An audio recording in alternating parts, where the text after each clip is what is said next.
दोस्तों, न्यायमूर्ति B R Gavai यानी कि भूषण रामकृष्ण गवई भारत के 52वें मुख्य न्यायाधीश के रूप में 14 मई 2025 को शपथ ग्रहण कर रहे हैं। तो दोस्तों ध्यान रहे कि justice B R Gavai Bharat के 52वें क्रम के चीफ जस्टिस ऑफ इंडिया का पदभार संभाल रहे हैं। देखो दोस्तों, राष्ट्रपति भारत के मुख्य न्यायाधीश और अन्य न्यायाधीशों की नियुक्ति करते हैं।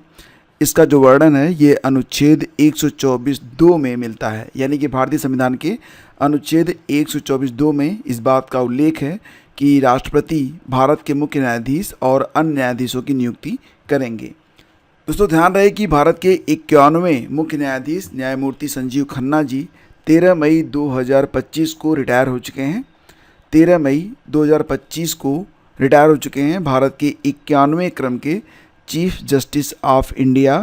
इनका नाम था संजीव खन्ना, न्यायाधीश न्यायमूर्ति संजीव खन्ना जी।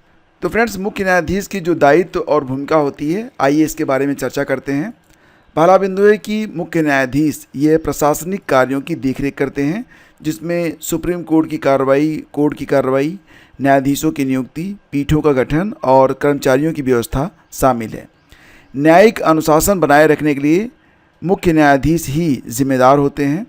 मुख्य न्यायाधीश सुप्रीम कोर्ट और हाई कोर्ट के न्यायाधीशों की नियुक्ति और स्थानांतरण के लिए कॉलेजियम प्रणाली का नेतृत्व करते हैं।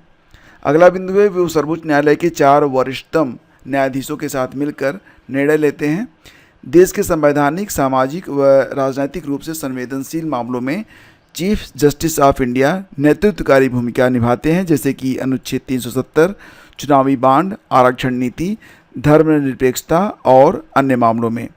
सीजेआई ही सुनिश्चित करते हैं कि जनहित याचिकाएं दुरुपयोग का माध्यम न बने और सीजेआई ही पीआईएल की सुनवाई हेतु उपयुक्त पीठों का गठन भी करते हैं। दोस्तों बात करते हैं सर्वोच्च न्यायालय के बारे में, यानी कि सुप्रीम कोर्ट ऑफ इंडिया के बारे में। सुप्रीम कोर्ट ऑफ इंडिया की स्थापना होती है 26 जनवरी सन 1950 को। यह भारत की सर्वोच्च संवैधानिक अदालत है।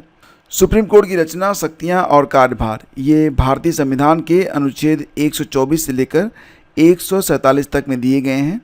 इसमें न्यायाधीशों की नियुक्ति, योग्यता, कार्यकाल, वेतन, कर्तव्य और न्यायिक शक्तियों का उल्लेख किया गया है। इसे कोर्ट ऑफ रिकॉर्ड भी कहते हैं, यानी कि सुप्रीम कोर्ट एक अभिलेख न्यायालय भी है। भारत के मुख्य न्यायाधीश के अतिरिक्त अधिकतम 33 अन्य न्यायाधीश इसमें हो सकते हैं, यानी कि कुल जो न्यायाधीशों की संख्या होगी वो कितनी होगी, तो 34 रहेगी।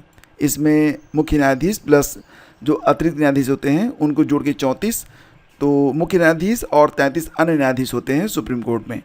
यह संख्या जो है संसद के द्वारा घटाई बढ़ाई जा सकती है। न्यायाधीशों की नियुक्ति कौन करता है?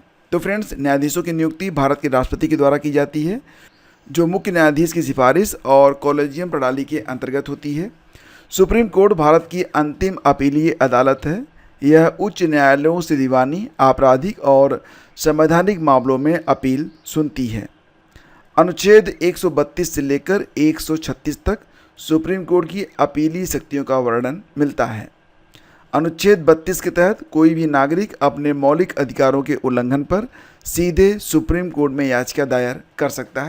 सुप्रीम कोर्ट को ही संविधान का रक्षक और मौलिक अधिकारों का संरक्षक कहा गया है। सुप्रीम कोर्ट को यह अधिकार प्राप्त है कि वह संसद या राज्य विधायिका द्वारा पारित किसी भी कानून या कार्यकारी आदेश की संवैधानिकता और वैधता की समीक्षा कर सकता है। यदि यह संविधान के विरुद्ध पाया गया तो सुप्रीम कोर्ट उसे अमान्य भी घोषित कर सकता है। अब आपके लिए एक प्रश्न है, आपको बताना है कि न्यायमूर्ति धनंजय वाई चंद्रचूड़ यानी कि न्यायमूर्ति डी वाई चंद्रचूड़ भारत के किस क्रम के सीजेआई रहे थे? आपके विकल्प में है 50वें, 51वें, 52वें या फिर 53वें। शेष प्रश्नों के साथ और नई अपडेट के साथ मिलते हैं आपसे एक नई वीडियो में। इसे लाइक और शेयर जरूर कीजिएगा। धन्यवाद।